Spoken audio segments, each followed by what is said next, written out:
జనసేన పాలసీలకు సూచనలు, సిద్ధాంతాలు. ఓటుకి డబ్బు వెచ్చించే రాజకీయాలకు స్వస్తి పలకాలి. నాయకులు అంటే ఖద్దరు బట్టలు వేసుకొని వేరే రకం మనుషులుగా కాకుండా ప్రజల్లో ఉండాలి. కష్టం వస్తే మనకి ఎవరున్నారు అని ఏ భారతీయుడికి అనిపించినా అక్కడ జనసేన ఉండాలి. అధికారంలో ఉన్నా లేకున్నా మనం ప్రజాపత్రికలాగా సాగాలి. ఆడపిల్లని బాధించాలి అని ఎవరైనా చూస్తే వారికి భరతమాత గుర్తుకు రావాలి. తమ కుటుంబ బాధ్యతే జీవితం అనుకునే వారికి ఇతరులకు సాయపడాలి అనే ఆలోచన కలిగించాలి. వృద్ధులకు, రైతులకి అండగా మనం ఉన్నామనే భరోసా కలిగించాలి.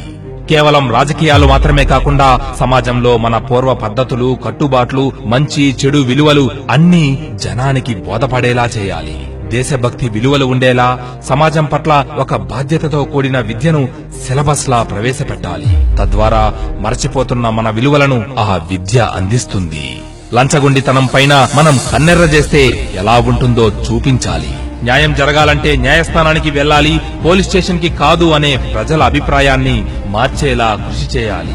స్వతంత్ర భారతావనికి పట్టిన చీడను దులిపేద్దాం. జనసేన పార్టీ అంటే ప్రజల కొరకు. ఇది నిష్పక్షపాత పార్టీ అని జనం నిర్భయంగా జీవించాలి.